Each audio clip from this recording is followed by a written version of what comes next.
Hi guys, welcome back to my channel. ഇത് ഒരു പണ്ടത്തെ വീഡിയോ ആണ് കേട്ടോ. പണ്ടത്തെ മീൻസ് കുറച്ച് മാസങ്ങൾക്ക് മുന്നേ ഉള്ള വീഡിയോ. ഞാൻ നാട്ടിലുണ്ടായിരുന്ന സമയത്ത് ഷൂട്ട് ചെയ്തതാണ്. അപ്പോൾ ഇത് ഞാൻ അന്ന് ഇടാന്ന് വിചാരിച്ചതാണ്, പക്ഷേ എന്തോ വിട്ടുപോയി അത് പോസ്റ്റ് ചെയ്യാൻ വേണ്ടിയിട്ട്. പിന്നെ ഇന്ന് ഞാൻ ജസ്റ്റ് ഒന്ന് ഗാലറി നോക്കിയപ്പോഴാണ് അയ്യടാ ഈ വീഡിയോ എടുക്കണേ. അപ്പോൾ ഞാൻ വിചാരിച്ചു ഓക്കെ ഈ വീഡിയോ ഇന്ന് പോസ്റ്റ് ചെയ്യാണ്. അങ്ങനെ രാവിലെ എണീറ്റിട്ട് ഞാൻ ബ്ലഡ് ടെസ്റ്റ് ചെയ്യാൻ പോയതാണ്. നമ്മൾ മെയിനായിട്ട് നാട്ടിൽ പോയത് ഹോസ്പിറ്റൽ കേസസിനാണ്. അപ്പോൾ ഞാൻ ബ്ലഡ് ടെസ്റ്റ് ചെയ്യാൻ DDRCയിൽ പോയി. അങ്ങനെ തൈറോയിഡും കുറച്ച് ബ്ലഡ് ടെസ്റ്റ് ഒക്കെ ഉണ്ടായിരുന്നു. അങ്ങനെ ബ്ലഡ് ടെസ്റ്റ് ഒക്കെ കഴിഞ്ഞിട്ട് ഞങ്ങൾ നേരെ വീട്ടിൽ പോയിട്ടു. വീട്ടിൽ പോകുന്ന സമയത്ത് നമ്മൾ ഊട്ടുപുരയിൽ നിന്ന് പാഴ്സൽ മേടിച്ചിട്ടുണ്ടായിരുന്നു. അപ്പോൾ അതും കൊണ്ടാണ് വീട്ടിൽ പോയത്. കാരണം അന്ന് ഞങ്ങൾക്ക് കുറച്ച് പുറത്ത് പരിപാടികളുണ്ടായിരുന്നു. അപ്പോൾ രാവിലെ ഫുഡ് ഉണ്ടാക്കി സമയം കളയണ്ടെന്ന് വിചാരിച്ചിട്ട് അങ്ങനെ മേടിച്ചിട്ട് പോയി വീട്ടിലേക്ക്. ഞാൻ പോകുമ്പോൾ നല്ല ഉറക്കമായിരുന്നു കേട്ടോ കുഞ്ഞാപ്പി. പക്ഷെ ഞാൻ വരുമ്പോഴേക്കും ആൾ എണീറ്റിരുന്നു. പിന്നെ ഇതാ നമ്മൾ കൊണ്ടുവന്ന ഫുഡ് പിള്ളേർക്ക് ആദ്യം ഫസ്റ്റ് കൊടുത്തു കേട്ടോ. നമ്മള് വടയും ഇഡ്ഡലിയാണ് കേട്ടോ മേടിച്ചത്.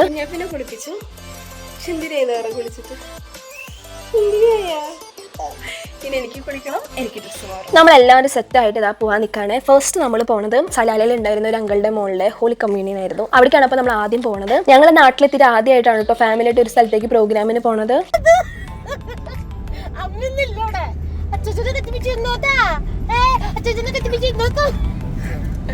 കുറച്ച് കഴിയുമ്പോഴേക്കും രണ്ട് പിള്ളേരും കിടന്ന് ഉറങ്ങിട്ടോ. പിന്നെ നമ്മൾ ഫസ്റ്റ് പോയത് അങ്ങളുടെ വീട്ടിലേക്കാണ്. അങ്ങനെ കുറച്ച് നേരം നമ്മളെ വീട്ടിലൊക്കെ ഇരുന്നിട്ടാണ് നമ്മൾ പിന്നെ ഹാളിലേക്ക് പോയത്, പ്രോഗ്രാം നടക്കുന്ന ഹാളിലേക്ക് പോയത്. ഞങ്ങൾ ആദ്യം വിചാരിച്ചു കാശും കുഞ്ഞാപ്പി അടുത്ത് അങ്ങനെ പെരുമാറില്ല, കാരണം അവരധികം കണ്ടിട്ടില്ലല്ലോ. പക്ഷെ നമ്മളെ ധാരണകൾ തെറ്റിച്ചുകൊണ്ട് അവർ ഭയങ്കര ക്ലോസ് ആയിട്ടോ. എന്നിട്ട് നമ്മൾ നേരെ നമ്മൾ ഹാളിലേക്ക് എത്തി. ഇതാണ് ഹാള്. പിന്നെ പ്രോഗ്രാം നമ്മൾ ചെന്നൊരു 10-15 മിനിറ്റ് കഴിഞ്ഞിട്ടൊക്കെ ആട്ടോ തുടങ്ങിയത്.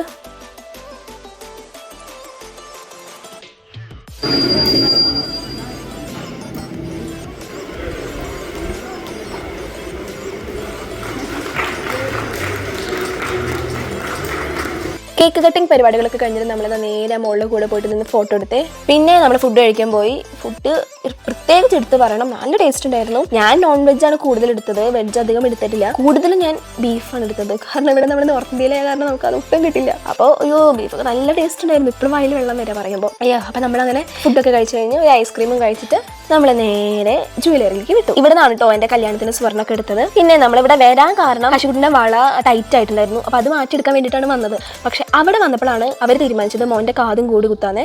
പെട്ടെന്ന് എടുത്ത തീരുമാനമായിട്ടോ. നമ്മളത് വിചാരിച്ചിട്ടല്ല പോയത്. അവിടെ ചെന്ന് പെട്ടെന്നാണ് നമ്മൾ തീരുമാനിച്ചത് മോനും കാത് കുത്താണ്. പിന്നെ സ്വർണ്ണം എടുക്കുന്ന സമയത്ത് നമ്മൾ ആ ഭാഗത്ത് ഉണ്ടായിരുന്നില്ല. അച്ഛനും ചേട്ടനും ചേച്ചിയും ഒക്കെ കൂടിയിട്ടായിരുന്നു എടുക്കുന്നുണ്ടായിരുന്നു. കാരണം നമുക്ക് അവിടെ ഒരു അഭിപ്രായം പറയാനില്ല.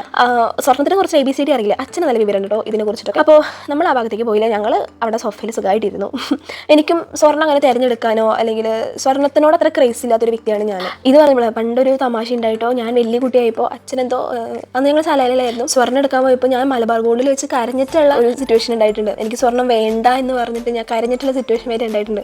പെട്ടെന്ന് ഇത് മനസ്സിലേക്ക് വന്നപ്പോൾ ജസ്റ്റ് ഇവിടെ പറഞ്ഞതാണ്. പിള്ളേരെ കണ്ടപ്പോൾ അവിടുത്തെ ഒരു സ്റ്റാഫ് 2 ബലൂൺ കൊടുത്തിട്ട് കാശിക്കും കുഞ്ഞാപ്പിക്കും. അത് കഴിഞ്ഞിട്ടാണ് നമ്മുടെ മെയിൻ സംഭവം വന്നത്, കാശിക്കുട്ടിന്റെ കാത് കുത്ത്. അവൻ എന്താ സംഭവിക്കണമെന്ന് മനസ്സിലാവുന്നില്ല. ഒരു ചേച്ചി വന്നിട്ട് കാതിന് പെൻസിലോണ്ട് എന്തൊക്കെ ചെയ്യുന്നു. ഞങ്ങൾ അവിടെ അവനെല്ലാവരും ഇങ്ങനെ തന്നെ നോക്കി നിൽക്കുകയാണ്. അപ്പോൾ അവനും വിചാരിക്കുന്നുണ്ടോ ഇത് എന്ത് ഇവിടെ എല്ലാവരും എന്നെ തന്നെ നോക്കണം എന്നൊക്കെ വിചാരിക്കുന്നുണ്ടോ. പിന്നെ കാത് കുത്തിയപ്പോൾ എന്തായാലും കരയൂലോ, കരഞ്ഞു. പക്ഷെ പിന്നെ കുറച്ച് കഴിഞ്ഞപ്പോൾ ആൾ ഓക്കെ ആയിട്ടോ. പിന്നെ ആള് അത്ര പ്രശ്നമൊന്നും ഉണ്ടാക്കിയില്ല. പിന്നെ ചെറുതായിട്ട് എവിടെയൊക്കെ തട്ടുമ്പോൾ ഒരു വേദന വരുമ്പോൾ കരയുന്നല്ലാതെ ആള് നല്ല ഓക്കെ. പിന്നെ പിറ്റേ ദിവസം തൊട്ട് ആൾക്ക് ഭയങ്കര ഷോ ആയിട്ടോ. ഇങ്ങനെ കമ്മലൊക്കെ കാണിക്കാൻ തുടങ്ങി. പിന്നെ ആൾ ഓക്കെ, പിന്നെ കുഴപ്പമൊന്നും ഉണ്ടായില്ല. അതുപോലെ കുഞ്ഞാപ്പിയുടെ കാതും കുത്തിയത് ഇവിടെയാണ്.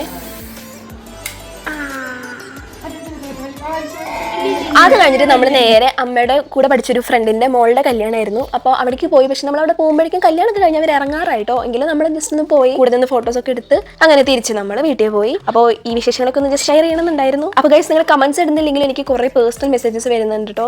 എങ്ങനെ ഇതൊക്കെ ശരിയാക്കണം, എങ്ങനെയൊക്കെ ശരിയാക്കണം എന്നൊക്കെ പറഞ്ഞിട്ട്. അപ്പോൾ അതിനൊക്കെ ഒരുപാട് നന്ദി. കമന്റ്സ് ഇട്ടില്ലെങ്കിൽ കുഴപ്പമില്ല. നിങ്ങൾ ഇങ്ങനെ അഭിപ്രായങ്ങൾ പറയുമ്പോൾ എനിക്ക് കൂടുതൽ മാറ്റാൻ പറ്റും എൻ്റെ വീഡിയോസിൻ്റെ പ്രശ്നങ്ങളൊക്കെ. അപ്പോൾ അതെനിക്ക് നല്ലൊരു സപ്പോർട്ടാണ്. ഞാൻ എന്ത് വിചാരിക്കുമെന്ന് പറഞ്ഞിട്ട് പറയാതിരിക്കരുത്. നിങ്ങൾ പറയുമ്പോൾ എനിക്കത് ഉപകാരമാണ് ചെയ്യുന്നത്. അപ്പോൾ കീപ് സപ്പോർട്ടിങ്. സോ ഇനി അടുത്ത വീഡിയോയിൽ കാണാം. ടാറ്റാ.